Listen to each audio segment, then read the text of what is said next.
Are my grandchildren hybrids? The alien queen was shocked to learn that her daughter had married a human.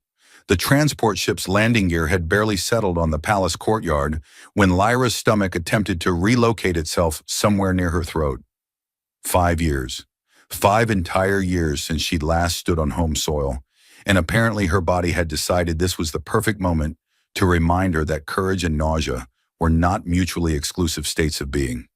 "You're doing the thing," Thomas observed from beside her, his hand warm against her lower back. "The breathing pattern you use before council presentations? Want me to tell you the joke about the quantum physicist who walked into 2 bars? "You've told me that joke 17 times, Lyra said, though she appreciated the attempt at distraction. Through the viewport, she could see the palace rising before them, all crimson spires and crystalline architecture that caught their binary sun's light and fractured it into impossible colors. Home. The word felt foreign after so long on Earth, where everything was smaller, greener, and significantly less likely to spontaneously glow. "I'm going to throw up," Arya announced cheerfully from her crash seat, swinging her legs with the carefree energy of someone too young to comprehend imminent political disaster. "You always say that after hyperspace transitions," Thomas replied, performing a final check of Ethan's safety restraints. "And you never actually throw up. There's a first time for everything. That's what you told me about trying Brussels sprouts." "Fair point, though I stand by my position that Brussels sprouts are objectively terrible and humanity's greatest culinary mistake." Lyra closed her eyes, trying to center herself the way her meditation instructors had taught her decades ago. "Find your core. Breathe through the chaos. Remember that you are the inheritor of 3,000 years of carefully cultivated psionic discipline in political training." These mental exercises had sustained her through trade negotiations, diplomatic crises, and that memorable incident with the Krillian ambassador who'd gotten drunk on fermented Kelbar root and challenged her to an honor duel. They were significantly less effective when applied to the prospect of introducing your human husband and hybrid children to your mother, the terrifying queen who probably thought you were dead. The ship's door cycled open with a pneumatic hiss that sounded uncomfortably like the universe sighing in resignation. Beyond it, the palace guards stood in perfect formation, 20 soldiers in ceremonial armor that looked impressive and completely impractical for actual combat. Their psionic pikes hummed with contained energy, more for show than defense.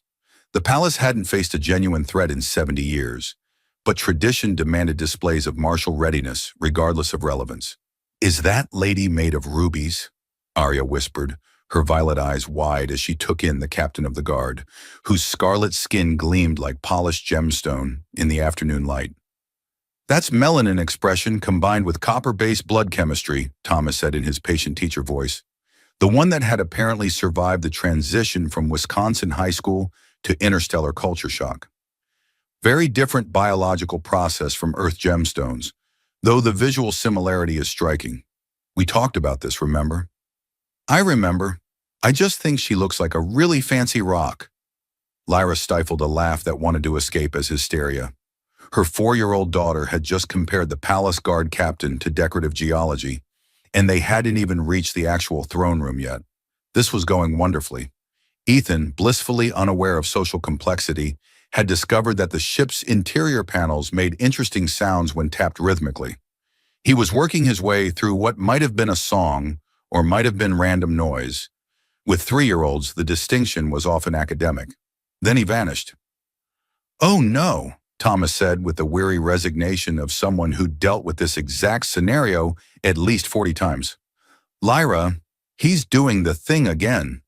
The boy reappeared 3 seconds later, sitting on the captain of the guard's shoulders, having apparently decided that teleporting onto a heavily armed soldier's head was a reasonable course of action. The captain, to her credit, didn't move. Her hand didn't even twitch toward her weapon. She simply stood there, expression frozen somewhere between professional composure and complete bewilderment, with a human toddler now treating her ceremonial helmet as a convenient perch. "Shiny," Ethan announced, patting the helmet with both hands. "I like it. Can I keep it?" "Ethan Marcus, you teleport yourself back here right now," Thomas called, his voice carrying that particular tone of parental authority that somehow worked across the species' boundaries. "We talked about this. No teleporting onto strangers, Especially not armed strangers. Especially not armed strangers who work for Grandma. But she's shiny, Ethan protested, as if this explained everything. From his perspective, it probably did. Lyra moved quickly, reaching up to lift her son from his unauthorized position. I am so sorry, Captain Varix. He's still learning to control his spatial displacement abilities. It's been a challenging developmental phase. Captain Varix's expression suggested she was rapidly recalculating every assumption she'd ever made about royal protocol. Princess Lyra, welcome home. I see you've been busy during your extended diplomatic mission. That's one way to describe it, Lyra agreed, settling Ethan on her hip where he couldn't easily teleport without taking her with him. This is my husband, Thomas, and our children, Arya and Ethan. Everyone, this is Captain Varix, who has served the Royal Guard since before I was born, and who is being remarkably patient about the whole teleporting child situation. I've dealt with worse, Varix said, though her tone suggested this was definitely in her top 5 unexpected incidents. The Queen is expecting you in the throne room. She's been waiting for 3 hours. She's very excited to see you. The way she emphasized excited made it clear that alternative interpretations of the Queen's emotional state might be more accurate. Excited is good, Thomas said optimistically. Excited means engaged, interested, emotionally invested in the outcome. That's better than indifferent, right? Your husband is very positive, Varix observed. He teaches teenagers, Lyra explained. It requires pathological optimism and the ability to find hope in fundamentally chaotic situations. Both skills have proven surprisingly transferable to navigating interspecies marriage and raising hybrid children. They proceeded through the palace corridors, their small family unit trailing guards who looked increasingly uncertain about protocol. Did hybrid children receive royal courtesies? Did human consorts? Was there a specific formation for escorting family members who could randomly teleport? The guards settled on a loose configuration that suggested they were making it up as they went along, which seemed appropriate given that everyone was making it up as they went along. Arya held Lyra's free hand, her white hair catching the bioluminescent light that pulsed gently through the walls. Mama, why does the building glow? Is it magic? Symbiotic organisms integrated into the architecture, Thomas answered before Lyra could. They consume ambient carbon dioxide and produce light as a metabolic byproduct. Extremely efficient building system. I've been trying to explain it to the engineering department at home, but the resource requirements for implementation on Earth are currently prohibitive. So, magic, Arya concluded. Sufficiently advanced biology indistinguishable from magic? Yes. The throne room doors stood before them, 20 feet of carved obsidian that depicted the founding of the Crimson Dominion in elaborate relief. Lyra had studied these carvings as a child, memorizing every detail of her civilization's history. Now they felt like a judgment. All those ancestors, all that tradition, all those carefully maintained bloodlines, about to encounter evidence that their descendant had cheerfully ignored every rule they'd died to establish. Ready? Thomas asked softly. Absolutely not, Lyra admitted. Let's do this anyway. The door swung open and Lyra stepped forward into her mother's presence, her human husband at her side, her hybrid children in her arms, and no plan whatsoever beyond honesty. The universe had presented her with an impossible situation, and she'd responded by creating an impossible family.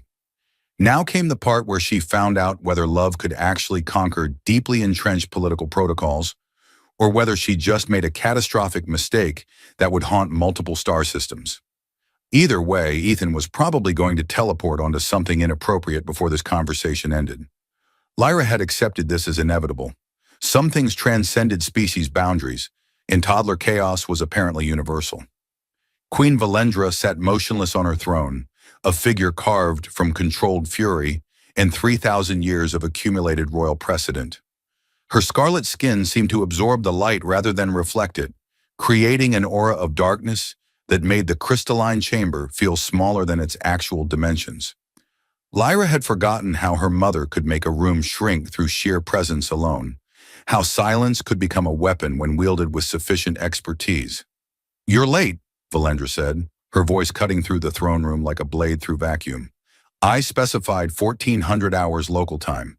It is now 1700 hours. 3 hours, Lyra. I have been sitting here for 3 hours contemplating the various reasons my daughter might keep her queen waiting. Hyperspace navigation isn't an exact science, Thomas offered helpfully. We hit some gravitational turbulence near the Kepler 442 system that threw off our calculations.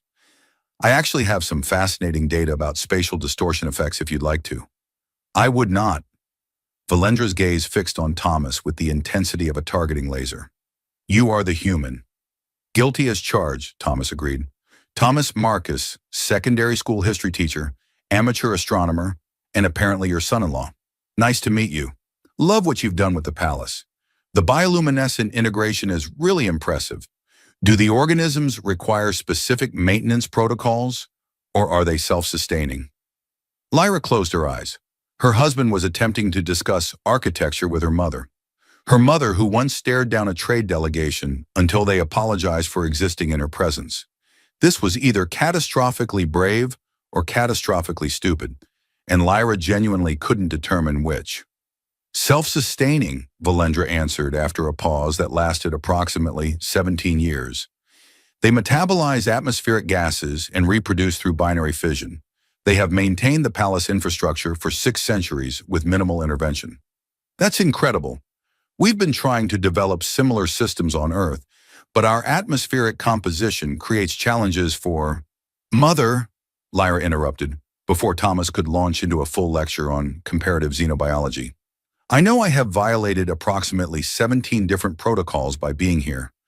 I know the Bloodline Preservation Act expressly forbids genetic hybridization with non-approved species. I know that my extended absence without communication was unforgivable. But before you pass judgment, I need you to meet your grandchildren. She stepped forward, still carrying Ethan, while Aria emerged from behind her father's legs with the cautious curiosity of a child who could sense emotional turbulence, but didn't quite understand its source. Valendra's expression didn't change, but something flickered in her eyes. Are my grandchildren hybrids? Yes, Lyra said, lifting her chin. And they're magnificent. I can count to 103 languages, Arya announced, apparently deciding this was relevant information. Also, I can make things float sometimes, but Daddy says I'm not supposed to do it inside because last time I accidentally floated the cat and she was very upset about it. You have a cat, Valendra repeated slowly, as if this was the strangest revelation in a conversation already overflowing with strange revelations. Colonel Whiskers, Thomas confirmed. Arya named her. I tried explaining that military ranks don't traditionally apply to household pets, but I was overruled by a very determined 4-year-old. The cat outranks you? The cat outranks everyone. It's become an accepted fact of our household hierarchy. Something that might have been amusement crossed Valendra's face before being ruthlessly suppressed. She descended from her throne with deliberate steps, each movement calculated for maximum dramatic effect. Lyra had watched her mother do this hundreds of times, the slow approach designed to make petitioners squirm, to remind them of the vast gulf between queen and subject. It had never been directed at her before. Valendra stopped 3 paces away, studying Arya with the same intensity she'd once used to evaluate treaty proposals. You have your mother's hair. And your eyes, Arya replied, meeting her grandmother's gaze without flinching. Mama showed me pictures. Your eyes are purple like mine. Also, you look angry. Are you angry? Ethan says you feel sad, but he's only 3, so he might be wrong. Ethan can sense emotions? Valendra's attention shifted to the boy still perched on Lyra's hip, who was systematically attempting to eat his own shirt collar while radiating contentment. Empathic abilities, Lyra confirmed. They manifested early, much earlier than they should. Dr. Chen at the Earth Genetic Research Institute believes the hybrid neurology creates novel connections between... You've been discussing our psionic heritage with human scientists. Valendra's voice could have frozen nitrogen. I've been discussing my children with anyone who could help me understand them, Lyra corrected. Hybrid genetics don't follow our documented patterns. The abilities manifest unpredictably. Arya demonstrated telekinesis at 18 months. Ethan's spatial displacement started during his terrible 2s, which has been educational in ways I never anticipated. He teleports during tantrums. Exclusively to the pantry, Thomas added. We think he's subconsciously seeking comfort food, which suggests his empathic abilities are linked to his own emotional regulation systems. It's actually quite logical from a developmental psychology perspective, though it does make childproofing significantly more complicated. Valendra knelt, bringing herself level with Arya. Up close, the resemblance was striking. The same bone structure, the same violet eyes, separated by generations and species, boundaries but connected through something deeper than genetics. What else can you do, small one? Arya considered the question with appropriate seriousness. I'm very good at drawing. I can tie my own shoes most of the time. I know all the planets in Earth's solar system and also the planets in our system, which is confusing because they have different names in different languages. And sometimes when I concentrate really hard, I can hear what people are thinking. But Mama says that's rude, so I'm not supposed to do it without asking first. Telepathy, Valendra glanced at Lyra. At 4 years old. It's inconsistent, Lyra said quickly. More like emotional impressions than actual thoughts. But yes, she's demonstrated limited telepathic reception. We're working with her on consent and boundaries. We have a whole chart system, Thomas explained. Green thoughts are okay to listen to. Yellow thoughts require permission. Red thoughts are private, even if you can hear them. It's based on the traffic light model we use for teaching emotional regulation. Arya's therapist suggested, your daughter has a therapist. All our children have therapists, Thomas said, as if this was completely obvious. Raising hybrid kids with unpredictable psionic abilities in a world that doesn't have existing frameworks for their experience creates unique psychological challenges. Professional support seemed prudent. Valendra stood, and for a long moment she simply stared at Thomas with an expression Lyra couldn't quite parse. Then impossibly her mother laughed. Not the controlled amusement appropriate for court functions, but actual laughter that echoed through the throne room and made the assembled advisors look collectively scandalized. You are the strangest creature I have ever encountered, Valendra said. My daughter violates centuries of tradition, produces hybrid grandchildren with impossible abilities, disappears for 5 years, and returns with a human who wants to discuss therapy frameworks and traffic light behavioral models in my throne room. I know it's unconventional, Thomas admitted, but in my defense, I'm operating completely outside my cultural context here. I'm defaulting to what I know, which is primarily teenage psychology, Wisconsin history, and how to grow really good tomatoes. If any of those skill sets are useful in navigating intergalactic family drama, I'm happy to contribute. Tomatoes, Valendra repeated. Best you'll ever taste. My grandmother's seeds. I've been growing them on Earth, and I brought some with us because I thought, well, I didn't really think, honestly. I just packed things that felt like home, and tomatoes made the list. Ethan chose this moment to teleport out of Lyra's arms and reappear directly in front of Valendra, his small face scrunched in concentration. He reached out and patted her knee with sticky hands that had definitely been in his mouth moments before. Sad, he announced with the absolute certainty of the very young. Scared. Miss people. Valendra froze, staring down at the child who had just articulated emotions she'd spent 5 years refusing to acknowledge. Your son is reading my emotional resonance. We tried to teach him about privacy boundaries, Thomas said apologetically. But he's 3. Executive function is still developing. Also, he really likes meeting new people, and apparently evaluating their emotional state is his way of saying hello.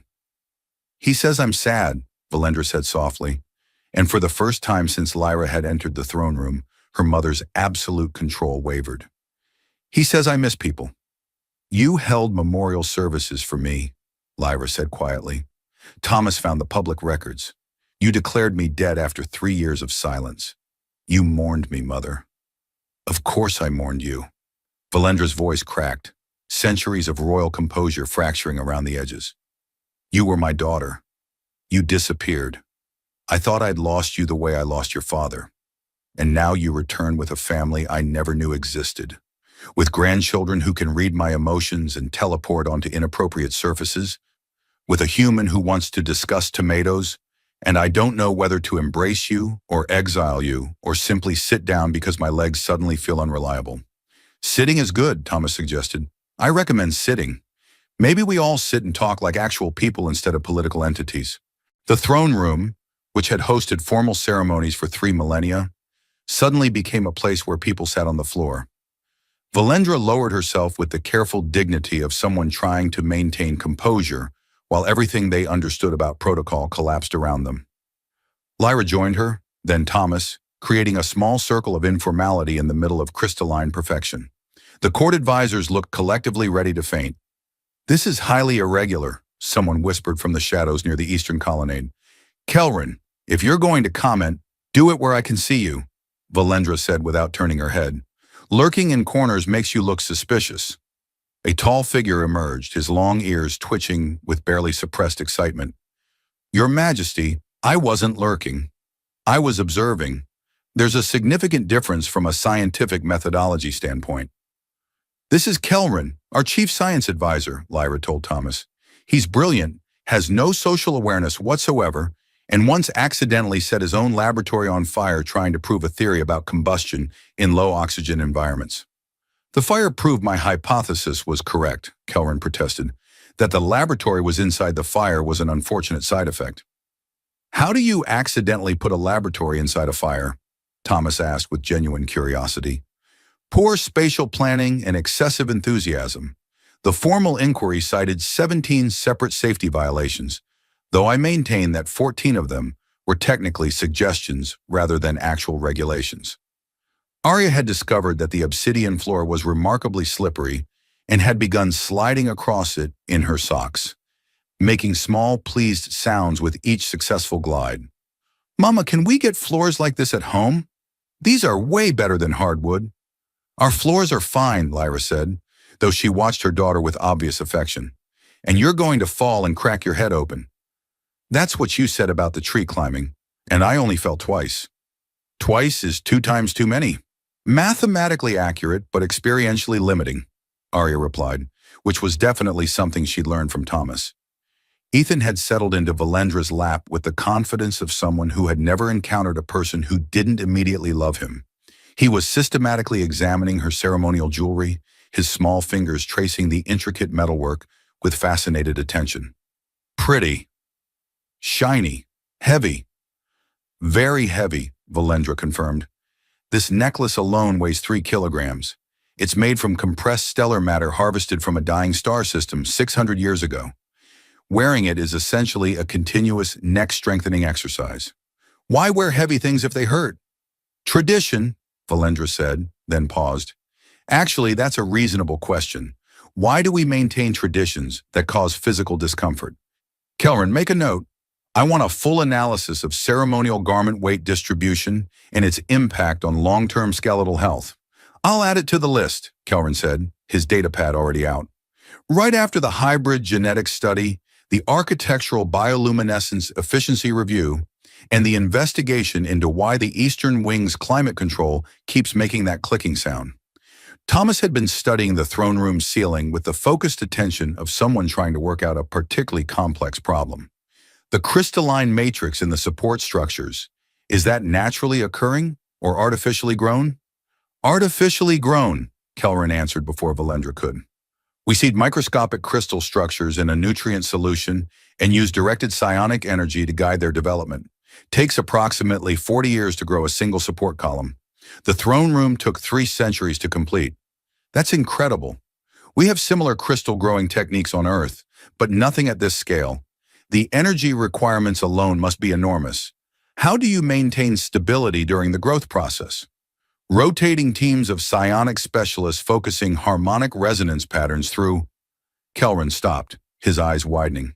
"Wait, you actually understand what I'm talking about?" "I teach physics to 16-year-olds who would rather be literally anywhere else," Thomas said. "I've developed detailed explanations for complex scientific concepts. Also, I read a lot. Lyra's been sharing technical documentation with me for years. I may not have psionic abilities, but I can understand the principles." Kelrin looked at Valendra with something approaching religious fervor. "Your Majesty, can we keep him? I've been trying to explain harmonic resonance to the junior advisors for 3 years, and they just nod politely while clearly thinking about lunch. This human actually cares about crystal architecture." "He's not a pet, Kelrin." "I know, but he's interested in science. Do you know how rare that is in this court? Everyone's obsessed with politics and bloodlines and who insulted whom at the last state dinner. This human wants to discuss energy distribution in crystalline matrices. I'm right here, Thomas said mildly.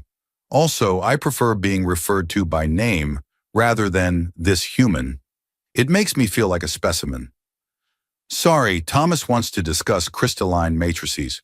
Can he visit my laboratory? I have 17 ongoing experiments that would benefit from fresh perspective, particularly someone trained in alternative scientific frameworks. Lyra laughed. Kelrin, you can't just recruit my husband for your research projects 5 minutes after meeting him. Why not? Time is a valuable resource. We should optimize its usage. Because there are social protocols for these things. Social protocols are inefficient, Kelrin muttered, but he backed away, still looking at Thomas like he'd discovered a particularly fascinating mineral sample. Valendra watched this exchange with an expression that suggested her understanding of the universe was undergoing rapid restructuring. Your husband befriends science advisors within minutes of arrival. He befriends everyone, Lyra said. It's pathological. Last year, he accidentally became best friends with our neighbor, who initially complained about Ethan teleporting into his garden. Now they have weekly coffee meetings where they discuss Earth history and comparative cultural development. Thomas turns adversaries into allies through sheer persistent niceness. That sounds exhausting. It really is, Thomas agreed cheerfully. But I found that most conflict stems from misunderstanding, and most misunderstanding stems from not talking to each other like actual people. Also, I genuinely find people interesting. Everyone has a story. Even the neighbor who initially threatened to call authorities about the teleporting toddler turned out to have fascinating perspectives on pre-unification Earth politics. Arya had abandoned her floor sliding to investigate the throne itself, climbing its obsidian surface with unsettling ease. Grandmother, why is your chair so big? You're not that tall. The throne is designed to project authority through scale, Valendra explained. It makes the monarch appear larger, more imposing, more worthy of respect. That's silly. People should respect you because you're nice, not because you have a big chair. Your granddaughter has opinions about monarchical presentation. She has opinions about everything, Lyra said. Yesterday, she spent 20 minutes arguing that bedtime is a social construct designed to oppress children. Her reasoning was surprisingly sophisticated. Bedtime is oppressive, Arya called from her position halfway up the throne. Adults stay up late doing whatever they want. Children have to sleep at arbitrary times determined by parental authority figures who claim it's for our own good, but really it's just a power structure maintaining generational hierarchy. Thomas covered his face with his hand. I should not have let her attend that sociology lecture at the university. You took your 4-year-old to a university sociology lecture? She was interested in social structures. The professor was discussing institutional power dynamics. I thought it would be educational. I did not anticipate her applying critical theory to bedtime enforcement. Valendra found herself doing something she hadn't done in the throne room in years. She smiled. Not the controlled diplomatic smile appropriate for official functions, but genuine amusement that transformed her face. You have created philosophically argumentative hybrid children who question fundamental assumptions about authority. We prefer to think of it as encouraging critical thinking skills, Lyra said. It's absolutely going to make your lives more difficult. It already has. Last week, Arya staged a protest about vegetable consumption requirements. She made signs. Broccoli is Tyranny was particularly well designed from a graphic arts perspective. Ethan, who had been quietly content in Valendra's lap, suddenly looked up at her with serious eyes. You're not scary anymore. You were scared, but now you're happy. That's good. Happy is better. Valendra felt something crack in her chest, some carefully maintained wall built over years of ruling, of maintaining distance, of protecting herself from vulnerability. This small hybrid child, this impossible combination of her daughter and a species she'd barely acknowledged as sentient 5 years ago, had somehow seen through 3,000 years of accumulated royal armor to the lonely woman underneath. Yes, she said softly, her hand settling on Ethan's dark hair.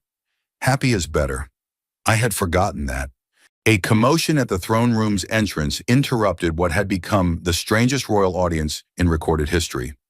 Captain Varix appeared, looking distinctly uncomfortable, followed by a tall woman whose scarlet skin bore the distinctive silver markings of the Council of Bloodlines. Behind her, three more council members filed in with the grim determination of people arriving to prevent a catastrophe that had already occurred. "Your Majesty," the silver-marked woman began, her voice carrying the particular tone of someone about to cite regulations. "We received word of Princess Lyra's arrival. Given the circumstances, the council felt immediate consultation was necessary regarding—" She stopped abruptly as she registered the scene before her. The Queen of the Crimson Dominion sat on the floor holding a human child. Princess Lyra sat beside her with a human male. A white-haired hybrid girl was climbing the sacred throne like it was recreational equipment. The entire composition violated so many protocols simultaneously that the council member's brain appeared to temporarily malfunction. "Councillor Thren," Valendra said pleasantly, "how delightful of you to arrive uninvited to my private family reunion. I wasn't aware the council now dictates when and how I interact with my grandchildren." "Grandchildren," Thren repeated, the word emerging strangled. Her gaze fixed on Ethan, then Arya, then back to Ethan as if hoping one of them might disappear if she blinked hard enough. "Those are hybrid offspring. Congratulations on your observational skills," Valendra said. "Yes, these are my grandchildren. Arya, please come down from the throne before you give Councillor Thran a complete breakdown. We can discuss climbing privileges later." "But I was almost to the top," Arya protested. "You can finish your architectural exploration another time. Right now we have guests, and apparently we need to have a tedious conversation about genetics and legal frameworks." Arya slid down reluctantly, landing with surprising grace beside Thomas. "Are these the people who make all the rules Mama says are outdated and need revision?" Thren's expression suggested she'd just been insulted by a small child and wasn't quite sure how to process it. "The Bloodline Preservation Act has maintained our species' psionic integrity for 3,000 years. It is hardly outdated." 3,000 years sounds pretty old to me," Arya observed. "Daddy says laws should evolve with new information. That's how science works. You make a hypothesis, test it, and update your understanding based on results. Your hypothesis was that mixing genetics would weaken abilities, but I can move things with my mind and I'm only 4. That's pretty strong results against your hypothesis." Thomas looked torn between pride and horror. "Arya, maybe let the adults handle the complex legal debate. You said I should always speak up when I notice logical inconsistencies. I'm beginning to regret that particular parenting choice."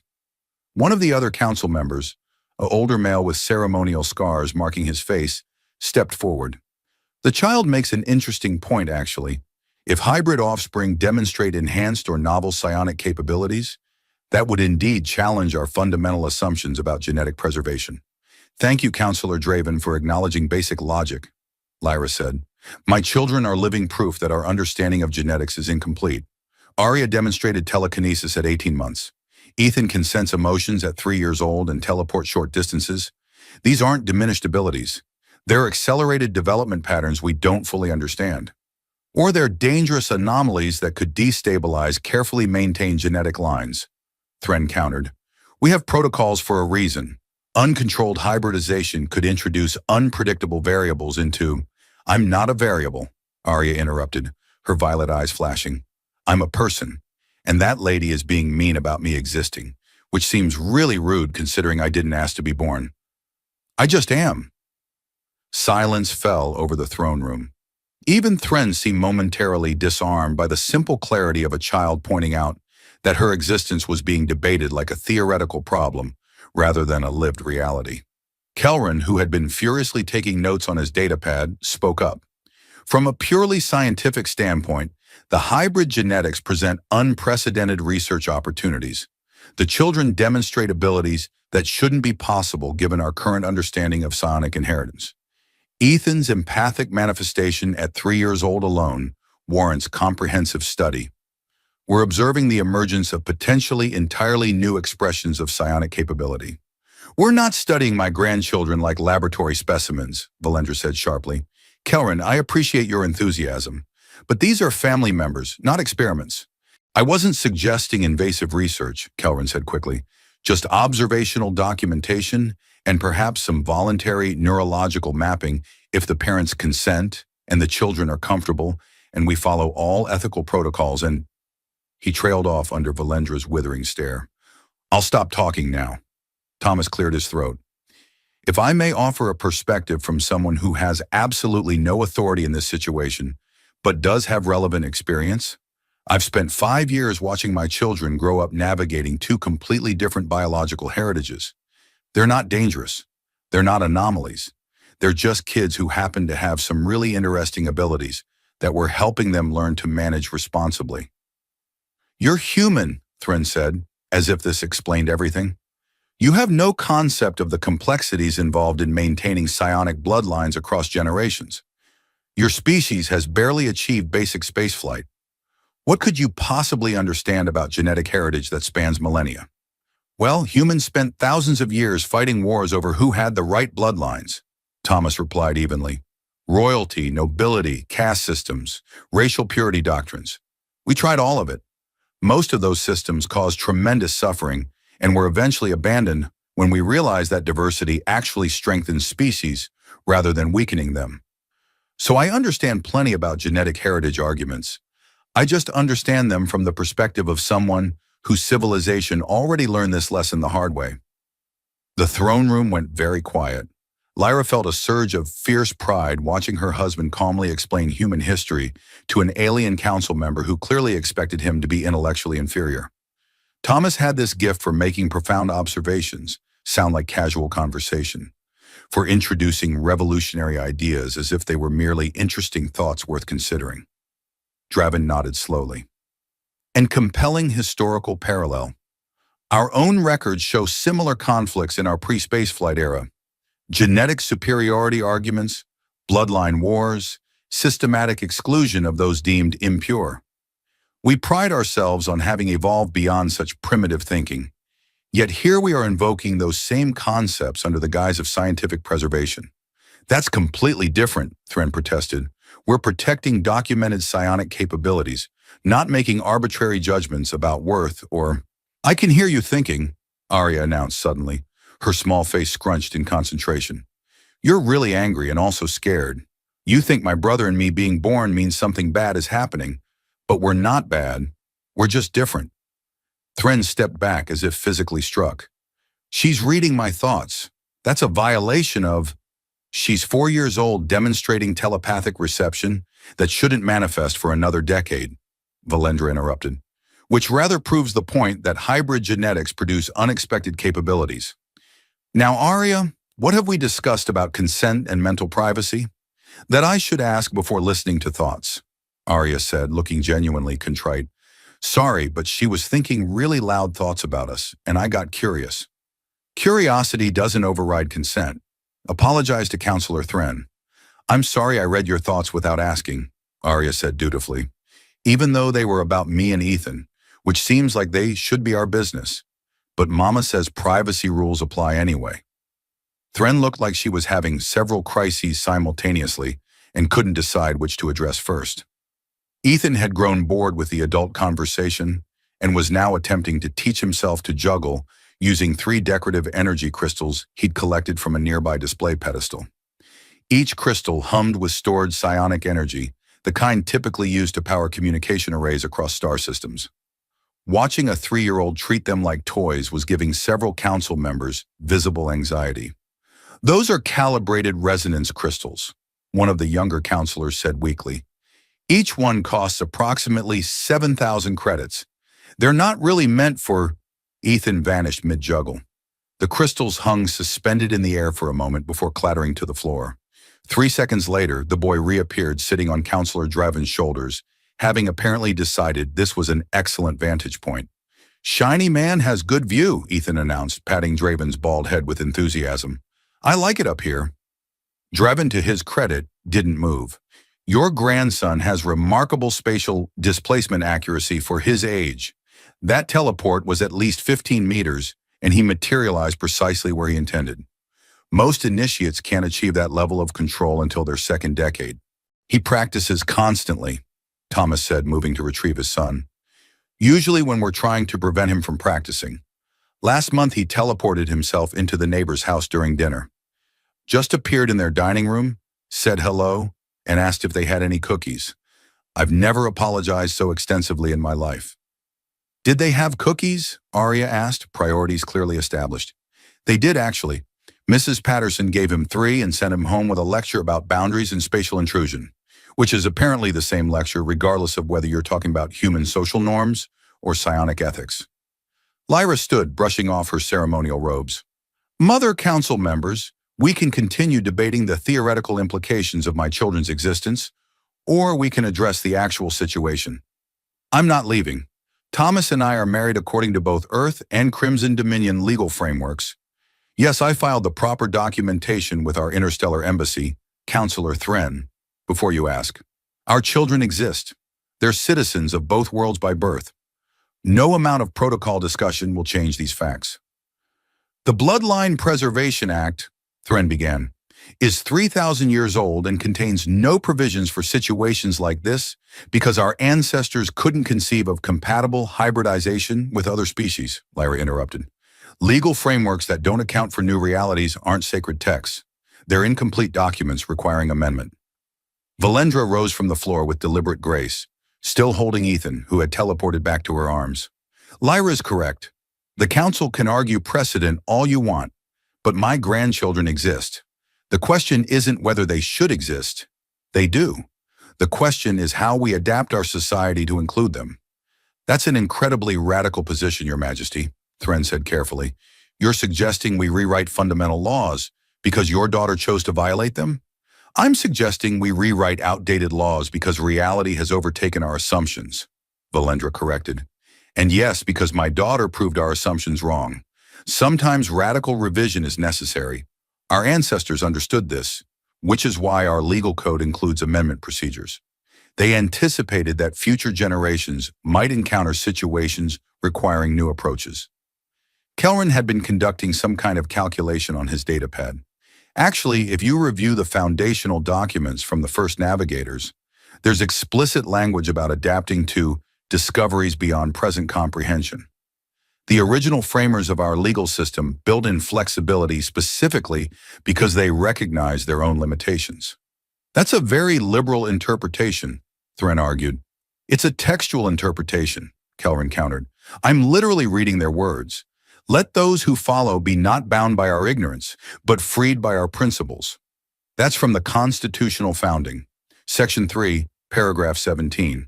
I memorized it for my academy examinations. Thomas had been quietly listening, but now he spoke up. On Earth, we have a saying, hard cases make bad law. It means that when you encounter exceptional situations, you shouldn't create rigid rules based on fear of what might happen. You should address the actual situation in front of you with wisdom and compassion, then see what principles emerge from that specific case. Your species has wise sayings despite being technologically primitive, Draven observed. Interesting. We're really good at philosophy and really bad at not destroying our own planet, Thomas agreed. Humanity excels at contemplating existence while simultaneously making questionable environmental choices. We contain multitudes, mostly contradictory ones. Arya had retrieved her portfolio of drawings from their luggage and was now spreading papers across the obsidian floor. I made pictures of our house, and our street, and Colonel Whiskers, and the park where the squirrels steal food. Grandmother should see where we live if she's going to visit. I haven't agreed to visit Earth, Valendra pointed out, though she moved closer to examine the drawings. You haven't said no either, Arya replied with 4-year-old logic. That's basically a maybe. Daddy says maybe is just yes, waiting for the right moment. Your father says a lot of things. He's very talkative, Arya agreed. Mama says it's because he's a teacher, and teachers can't help explaining everything. She says it affectionately, though, so it's not a complaint. The drawings were enthusiastically chaotic. Stick figures with exaggerated features, a house rendered in impossible proportions, a yellow sun Arya had labeled Sun Only One, with an arrow pointing to it. One drawing showed the family standing in what appeared to be a garden, with a crowned figure drawn in purple crayon, standing among the tomato plants. That's you, Arya explained, pointing at the crowned figure. I put you in our garden because you should see Daddy's tomatoes. He says they're the best in 3-star systems, but he's only actually visited 2-star systems, so his sample size is statistically limited. I learned about sample sizes from watching him grade papers. Valendra stared at the drawing, herself rendered in child's crayon, standing in an earth garden among alien vegetables, with her impossible hybrid family. You included me in your family portrait. Well, your family, Arya said, as if this was obvious. Your mama's mother, which makes you our grandmother, which makes you family. That's how family works. It's not that complicated. Family is extraordinarily complicated, Thren muttered. Only if you make it complicated, Arya countered. Daddy says most complicated things are just simple things that people added extra rules to because they were afraid of change. Thomas winced. I really need to stop having philosophical discussions within Arya's earshot. She retains everything and deploys it at the most inconvenient moments.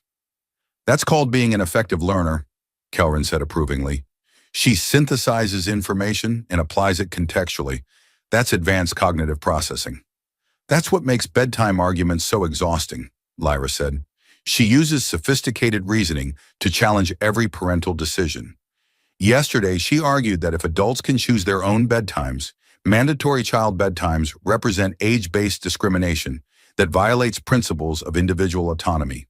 Draven laughed, a deep sound that seemed to surprise everyone, including himself. She's not wrong, actually. That is age-based discrimination. We just accept it as necessary for child development. Please don't encourage her, Thomas pleaded. She's already writing a treatise on unfair household power structures. I found 17 pages of notes. At 4 years old. I don't know whether to be proud or terrified. Both, Valendra suggested. Definitely both. She looked at the drawing again, at the purple crayon version of herself standing among earth tomatoes, and felt something shift fundamentally in her understanding of what family could mean. When would you like me to visit? The throne room went silent. Even Ethan stopped wiggling. Visit? Lyra repeated carefully. Earth? You want to visit Earth? I have grandchildren I've never spent time with. A son-in-law I've just met who apparently grows exceptional tomatoes and teaches teenagers, despite this being apparently terrible for his sanity.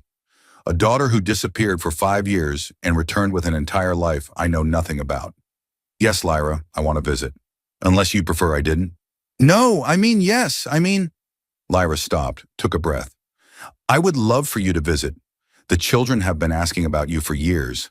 I've shown them pictures, told them stories, but it's not the same as actually knowing you. Then we'll arrange it, Valendra said decisively. After we address the Council's concerns, establish appropriate legal frameworks for hybrid citizenship, and ensure your family's status is properly documented. Then I will visit Earth, meet this Colonel Whiskers who apparently outranks everyone, and evaluate these legendary tomatoes. 3 months later, Queen Valendra stood in a modest backyard in Wisconsin, wearing civilian clothes that felt uncomfortably informal, watching her grandson attempt to teach their neighbor's dog to fetch using telekinesis. The dog, a large creature called a golden retriever, seemed deeply confused about why the ball kept returning without anyone throwing it. Ethan found this hilarious. He doesn't understand physics, Ethan explained seriously to the bewildered animal. You're supposed to chase the ball. That's your job. I'm just making it more efficient. I don't think the dog appreciates efficiency, Thomas called from where he was tending his tomato plants. Some beings enjoy the journey more than the destination. That's very philosophical for gardening, Valendra observed, moving closer to examine the plants. They were, she had to admit, remarkable specimens. The fruit hung heavy on the vines, deep red and perfectly formed. These are the famous tomatoes.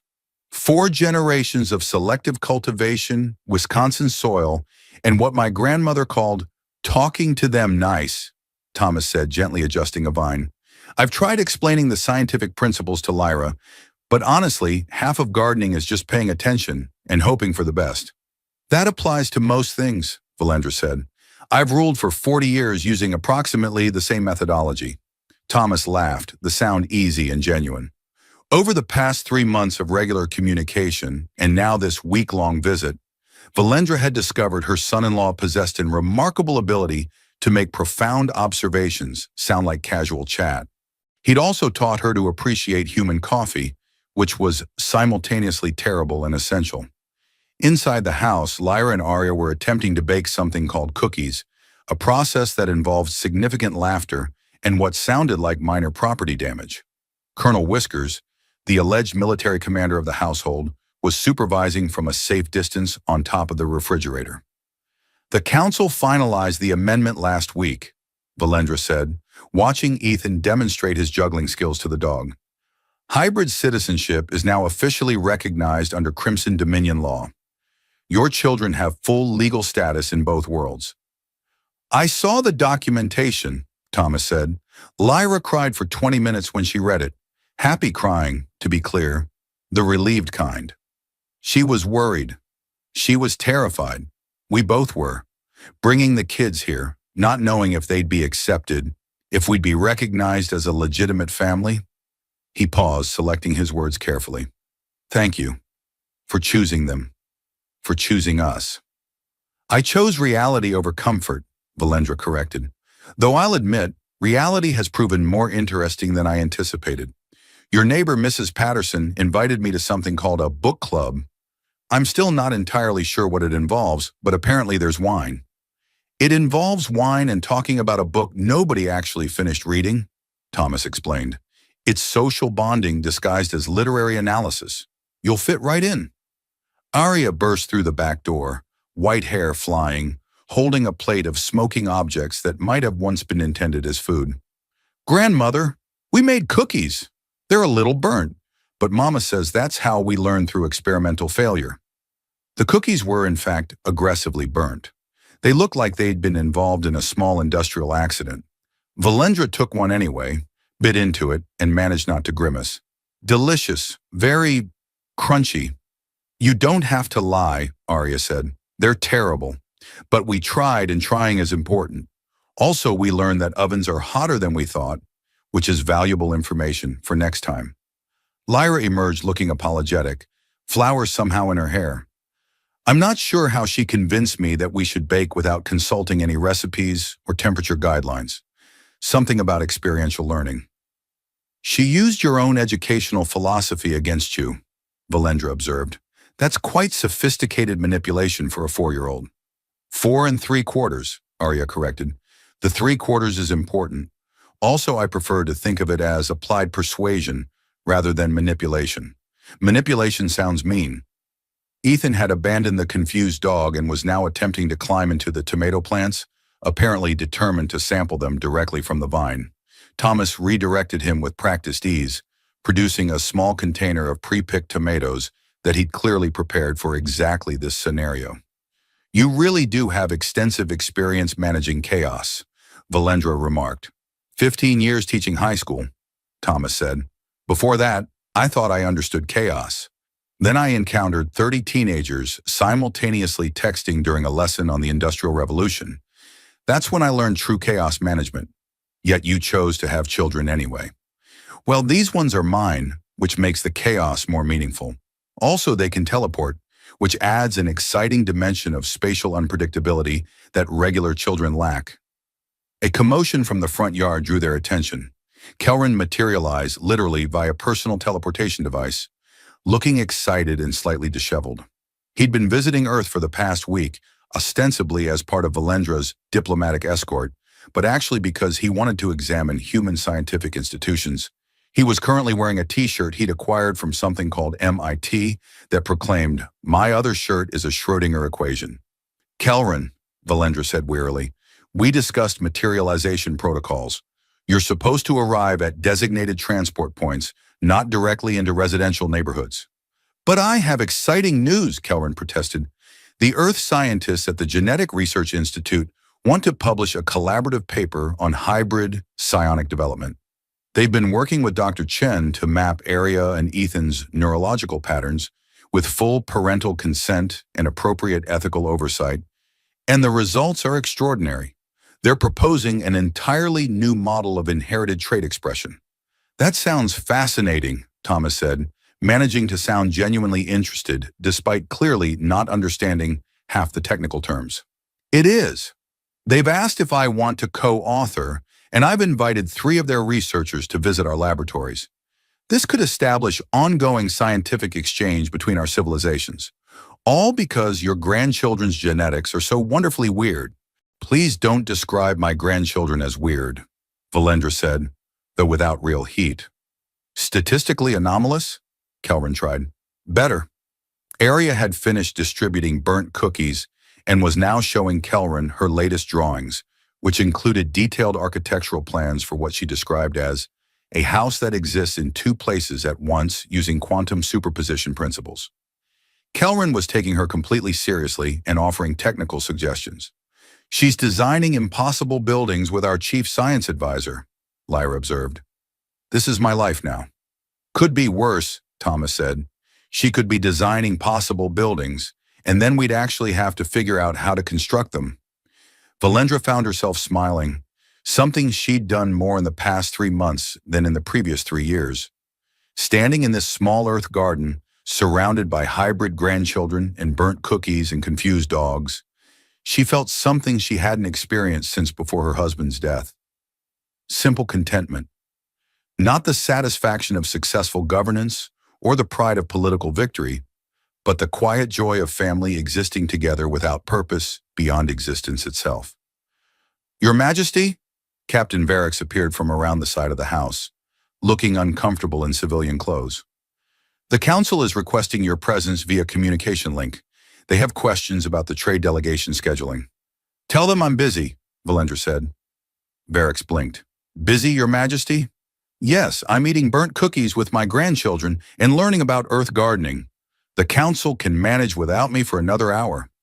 I'll convey that message, Varix said carefully, though her expression suggested this was not how queens typically responded to Council requests. After she left, Thomas offered Valendra a perfectly ripe tomato. You're getting better at this. At what? Being a person instead of a position. He bit into his own tomato, juice running down his chin in a way that would have horrified court protocol officers. Lyra's gotten better at it too. When I first met her, she was so wound up in being the perfect princess that she'd forgotten how to just be. Took her 6 months to stop apologizing every time she laughed too loud. I taught her that, Valendra said quietly. Control over expression, distance over connection. I thought I was preparing her for rule. I was actually teaching her to be lonely. But she unlearned it, Thomas pointed out. And now you're unlearning it too. That's the thing about family. It gives you permission to be imperfect. Ethan had discovered that tomatoes could be juggled and was testing this hypothesis with mixed success. Arya was explaining her quantum architecture plans to an increasingly enthusiastic Kelvin. Lyra had flour in her hair and joy on her face. Mrs. Patterson was peering over the fence, probably wondering why there was an alien scientist in her neighbor's yard. But she waved cheerfully anyway, because apparently that's what neighbors did in Wisconsin. This was family. Messy, chaotic, spanning star systems in species boundaries, held together not by law or tradition, but by choice. By people deciding, again and again, that connection mattered more than protocol. Valendra bit into the tomato. It was, she had to admit, the best tomato she'd ever tasted. All right, she said. I concede. These are exceptional tomatoes. Thomas beamed. Told you, best in 3 star systems. You've still only visited 2 star systems. So far, he agreed, but I'm confident in my projection. Around them, their impossible family continued existing, proving every day that the universe was larger and stranger and more wonderful than any law could anticipate. And Valendra, queen of the Crimson Dominion, stood in a Wisconsin garden eating tomatoes with her human son-in-law, her hybrid grandchildren playing nearby, and discovered that sometimes the best answer to ancient questions was simply to let life provide new ones. Arya appeared at her elbow, tugging her sleeve. Grandmother, next time you visit, can you teach me to do the floaty thing you do with energy crystals? Kelvin says I'm almost ready, but I need proper instruction from someone really good at it. I suppose I could arrange some lessons, Valendra said, pretending to consider it. Yay! Arya threw her arms around Valendra's waist. You're the best grandmother in multiple star systems. I'm the only grandmother you have. That's what makes it a statistically valid statement. Later, as binary suns set over an alien world and Earth's single sun painted Wisconsin gold, Valendra sat on a back porch that had never seen royalty, surrounded by family that shouldn't exist according to 3,000 years of law, and felt more at home than she had in her palace for decades. Change was terrifying. Love was complicated. Family was impossible. And somehow, impossibly, it all worked anyway. The end.